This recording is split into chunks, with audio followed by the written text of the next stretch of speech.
Outdoors-Delmarva covers everything outdoors, including real fishing and hunting situations involving wildlife. We do our best each week to bring you tasteful content, but viewer discretion is advised. Now, enjoy the show. This is Outdoors-Delmarva, presented by Gateway Subaru. Higher standards. This week, we head to Snow Hill to find out just how haunted Delmarva is. And we'll get a peek at some ghost hunting gear from a paranormal investigator in Georgetown. Plus plenty of spooky haunts within driving distance or floating distance if you find yourself a bit disembodied these days.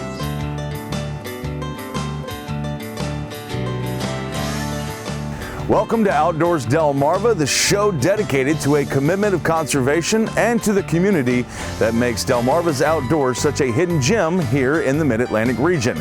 My name is Jason Lee, and I'm standing in a cemetery, and I'm a little creeped out now.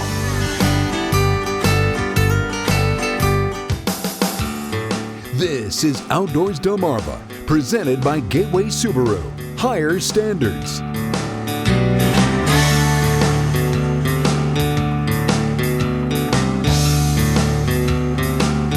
And now, here's Jason Lee. Well, it's spooky season here on Delmarva, and as I stand inside the Pocomoke State Forest, one of the most supposedly haunted places on Delmarva, we are on the search for ghosts. This week's episode of Outdoors-Delmarva is all about getting spooky, and we're going to hop in the old Gateway Subaru Outback, and we're going to head to Snow Hill, and we're going to talk with Chesapeake Ghost Tours and find out some history about some of these supposed hauntings on Delmarva, anywhere from Snow Hill to Berlin, all the way up to Cambridge and Princess Anne.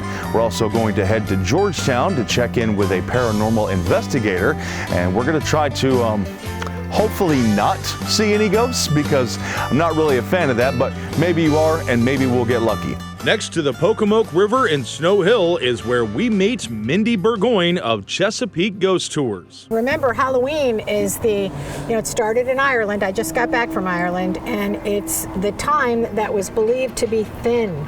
In other words, the veil between this world and the eternal world, or the other world, is thin, so you can pass back and forth. This here, Snow Hill, is a spooky little town. And I know it very well. Just where we're standing here on the Pocomoke River, this river and the forest that flanks it, all the way from up in Delaware down to the mouth where it empties into the Chesapeake Bay, has, according to the folklore I found, a good 200-year legacy of being haunted or being associated with ghostly things. There's been many tragedies on this river. Prior to us developing safety rules and regulations where people boat safely, prior to that, there's an old saying, the river takes a life every year, and if it misses a year, it'll take two the next. So there's lots of stories of tragedies along the river, and that lends to the spookiness, the sort of hauntedness. The forest has so many stories, dating all the way back to the 1700s, that it's kind of amazing that unrelated sources keep sharing haunted stories that just run the whole length. There's even a thesis at Salisbury University a student did on the haunted Pocomoke Forest. The Snow Hill Inn is now it's a private home, but it still sits right up there on Market Street. It was built back in the 19th century. It was owned by Dr. Idolet, and Dr. Idolet was like a town doctor. He was a prominent person in the town. He had two children, a boy and a girl, and his son William was evidently going to follow in his father's footsteps and be a doctor, or at least a pharmacist. He was studying pharmacology in Baltimore, and he was found dead in his room. I guess he was about 21 or in his early 20s. This was 1904, I think. Anyway, he was found dead with his throat cut, and they say that William's spirit haunts that house. They, meaning scores of people that I talked to. So the personal interviews are like, you say, you used to work at the Snow Hill Inn, did anything weird happen? And there's never a person that doesn't say, yes, this happened, that happened. Candles go on by themselves. The fireplace lights by itself. Lots of fire stuff. Even paranormal investigators came in there and got pictures of orbs going through the bedroom that was allegedly haunted. Tenants that stayed there, guests that stayed there, innkeepers that stayed there would talk about full-blown apparitions. It turns out that William's sister married a senator, and he was very vocal about this. And in the 1920s or 30s, I can't remember what the date was, he gave an interview to a big newspaper and talked about this and said, we never thought he committed suicide.